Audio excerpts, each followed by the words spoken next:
though is going to be interesting with that, right? Though, because entertainment is not a necessity in the same way that, I mean, clothing, this whole shelter, George Carlin food thing. is. Yeah, yeah. Like, that seems way more objectionable to me than somebody augmenting the amount of art assets they can draw.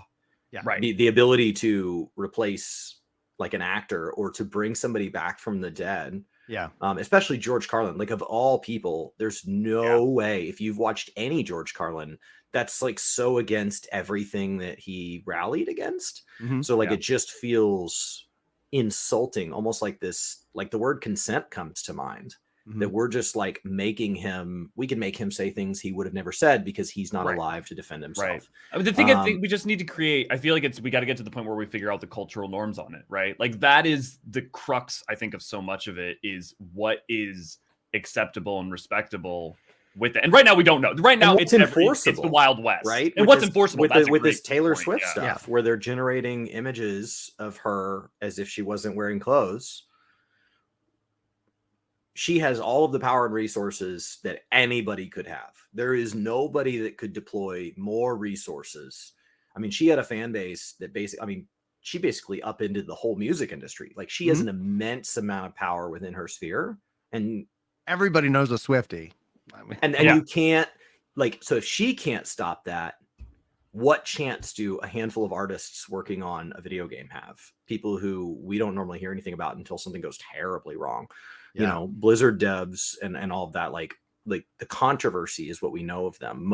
The average gamer does not directly know a game dev, just statistically. So especially a AAA game dev or somebody that's like a full time, right? You have a friend that's making a game, you know, like, oh, I know Brian's kind of working on some stuff, but like, there just aren't that many game devs for what is a really large population of gamers. So like, I don't know what he said, but I just don't know.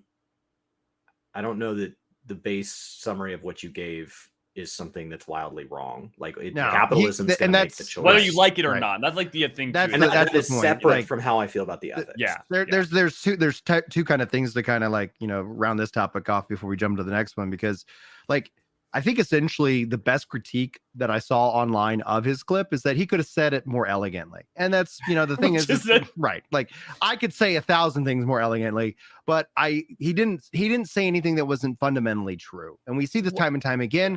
Hogwarts Legacy is a great example of, if it's a fun game and all boycotting will do is just promote the game. You just handed them, you know, $200-300 million worth of marketing. Because of that, same thing applies with, like, a good game, generated AI. Oh, we're gonna, you know, no, it's a fun game. People, because us engaged folks, we maybe represent 5% of the market. 95% of the market's quiet, and they're just like, give me a fun game that I can play. Moving on to the next thing. The NFL is the number one. NFL's the number one grossing sport worldwide professionally by far. Right, and like all that. I was watching Comedy Set this morning while I was cleaning up the house. I was listening to a comedy set, and he was talking about how with the Kaepernick stuff, he just really, this was an old set. And he goes, with the Kaepernick stuff, he just couldn't watch NFL anymore. And would you believe it? They're having another Super Bowl this year.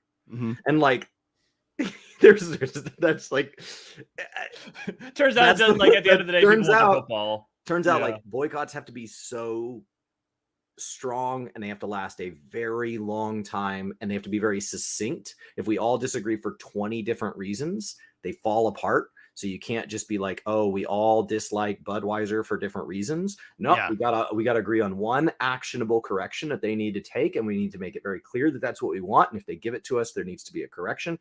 And like, that just doesn't happen. I just don't see how in gaming we don't see mass layoffs become the trend.